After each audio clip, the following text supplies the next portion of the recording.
ওমা হ্যাঁ, কি রান্না করবে আজকে? আজকে মাছের ঝোল, পেঁপে আলু দিয়ে, শাক ভাজা, ডাল। মাছের ঝোল?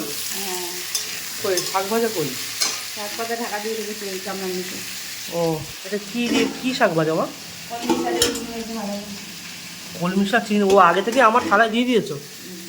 বন্ধুরা আগে থেকেই থালা একদম ট্রান্সফার হয়ে গেছে আমার। ওটা কি কলমি শাক চিংড়ি মাছ দিয়ে? হ্যাঁ, বাহ। আর এখানে হচ্ছে মাছের ঝোল ভালো, একজন মাছ ভেজে রেখে দিয়েছে, আর ভাত হয়ে গেছে, পেঁপে সেদ্ধ, আবার পেঁপে সাথে ডালও আছে। ডাল আছে এখানে। ডালও আছে আবার, বাহ, আবার ডালও আছে। বন্ধুরা দুপুরবেলা খাবার আবার জমে যাবে, শাক আবার চিংড়ি মাছ দিয়ে, এখানে হচ্ছে মাছ, সেটা হবে তরকারি, আর ভাত হয়ে গেছে, আর ডাল তো হয়ে গেছে। তো দুপুরবেলা খাওয়া দাওয়াটা পুরো জমে যাবে, আর খিদেও অনেকটা পেয়েছে।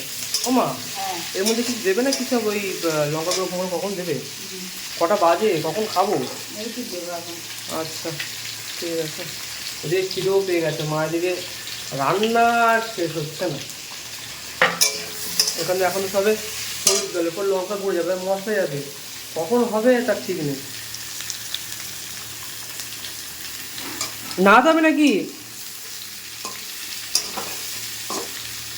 যদিও রান্না করতে পারি না, তবুও মাঝে মধ্যে চেষ্টা করি। মা মশলাটা বাড়ি। মশলা বাটবে শিলনোড়ায়? হ্যাঁ, বাহ।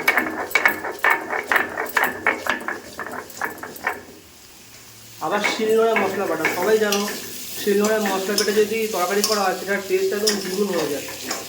সেরকমই মা এখানে মশলা বাটছে, আর আমি এখানে খুন্তি নাড়ছি। পারি না কিছুই, কিন্তু মাঝে মধ্যে মাকে হেল্প করতে হয়। হয়েছে মা? হ্যাঁ, না, যতটুকু পারলাম।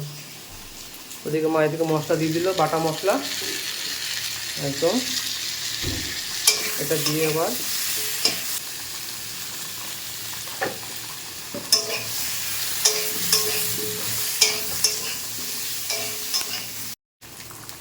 তো রান্না প্রায় শেষের পথে, তো খাওয়ার সময় দেখা হচ্ছে।